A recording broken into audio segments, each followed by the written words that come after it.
एक बार मुंबई की film industry में एक अदाकारा का नाम हर जुबां पर था, सानवी कपूर। खूबसूरत, बेबाक और टैलेंटेड, उसकी हर फिल्म सुपरहिट, हर एड उसका, हर ब्रांड उससे जुड़ना चाहता था।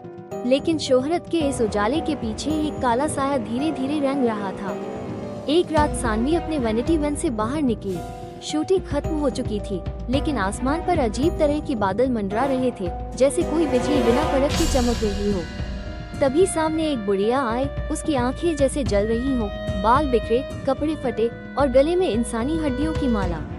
मत जा उस रास्ते से बेटी, तू जिंदा नहीं बचेगी, बुढ़िया बोली। सानवी ने उसे नजरअंदाज किया और मुस्कुराते हुए अपने ड्राइवर से कहा, चलो राजू, आज घर जल्दी पहुंचना है। लेकिन वो रात कभी खत्म नहीं हुई। अगली सुबह अखबारों की हेडलाइन थी, सानवी कपूर रहस्यमय तरीके से गायब।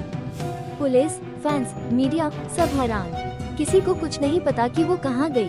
असल में सानवी अब एक सुनसान पहाड़ी के ऊपर बने खंडहर में कैद थी, तंत्र महल। इस महल में समय थम चुका था। दीवारों पर खून के निशान, छत से लटके टंगे इंसानी पुतले और एक बड़ा सा तांत्रिक चक्र जिसमें बैठी थी वही बुढ़िया, अब एक डायन के रूप में।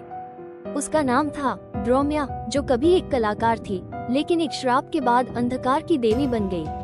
तेरी पहचान, तेरा चेहरा, तेरी आवाज अब मेरा हथियार बनेंगे, ड्रोम्या चीखी।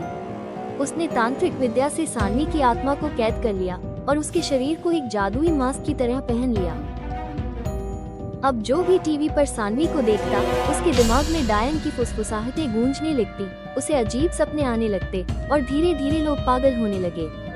सानवी के चेहरों वाले बैनर, विज्ञापन, वीडियो पूरी दुनिया में फैल चुके थे। लंदन में एक बच्चा टीवी देखते हुए खिड़की से कूद गया। जापान में एक पूरा news channel live on air जलकर खाक हो गया। भारत में सैकड़ों लोग नींद में चलकर गायब हो गए और कभी नहीं लौटे।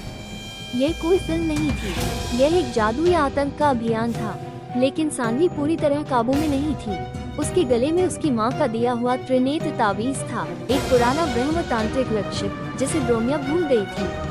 धीरे धीरे सानवी की आत्मा जागने लगी। एक रात जब ड्रोम्या महाशक्ति जागरण कर रही थी, सानवी की आत्मा ने तावीज से शक्ति खींची और आईना वाचक मंत्र का उच्चारण किया। दर्पण में समा, तू वही देख जो तू है। आईना टूट गया और ड्रोम्या की असली आत्मा उसमें खींच ली गई। तांत्रिक महल में भयानक विस्फोट हुआ, खोपड़ियों से खून निकलने लगा, मंत्र जलने लगे और महल राख बन गया। सानवी बेहोश होकर एक जंगल में पड़ी मिली, लेकिन जब उसकी आंख खुली तब तक बहुत देर हो चुकी थी। वो जिंदा थी, मगर उसके साए में अब भी एक चेहरा हंस रहा था, ड्रोम्या का। अब जब भी सानवी कैमरे के सामने आती है, स्क्रीन फड़फड़ाने लगती है, लोगों के कानों में बच्चे रोते हैं और आंखें सुर्ख लाल हो जाती हैं। कभी कभी जो चेहरा हम टीवी पर देखते हैं, वो असली नहीं होता, वो एक श्राप होता है, और वो श्राप अब भी जिंदा है।